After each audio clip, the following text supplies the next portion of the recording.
On June 4th, 1940, Britain stood on the brink of destruction. The Nazis had just overrun France, and an invasion of Britain seemed inevitable. But instead of surrendering, one man stepped forward, Winston Churchill, with the weight of the free world on his shoulders, delivering a speech with so powerful, so unshakable, that it rallied an entire nation to fight against all odds. It wasn't just words.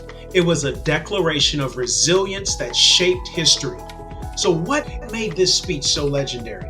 And when you learn from it to command a room, inspire action, and lead with unshakable confidence.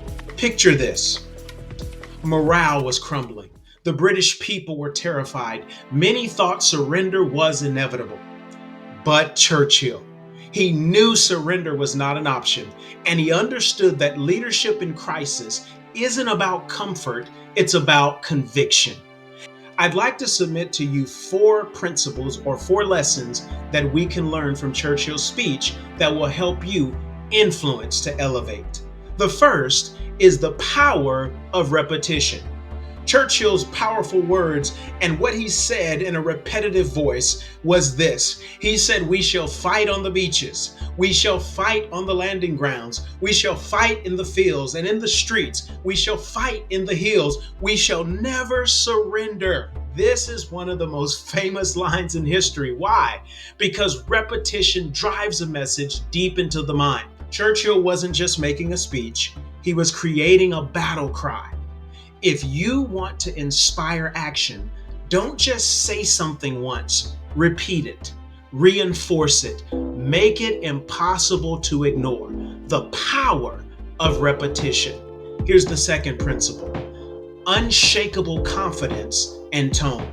Churchill wasn't just reading words, he owned them.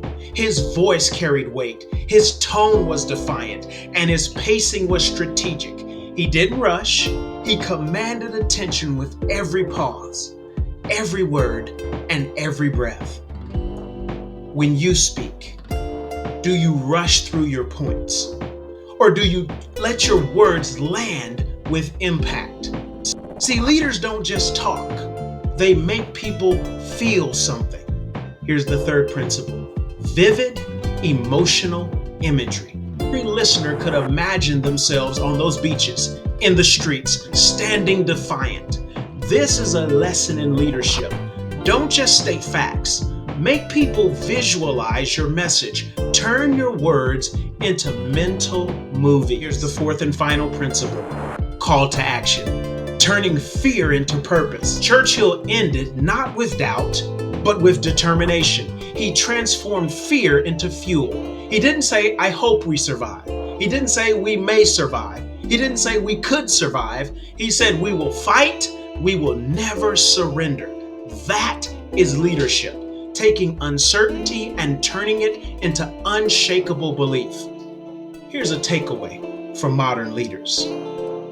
First of all, you might not be leading a country through war, but the principles of Churchill's speech apply to you today. Use repetition. Reinforce your key message until people believe it. Own your words. Deliver with confidence, not hesitation. Create mental images. Make your audience see what you're saying. End with purpose. Don't just inform, inspire, command, lead.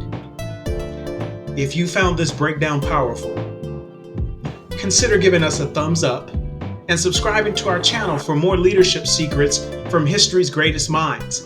And tell me in the comments who's the most inspiring leader you've ever heard speak. Until next time, keep leading, keep influencing, and never surrender.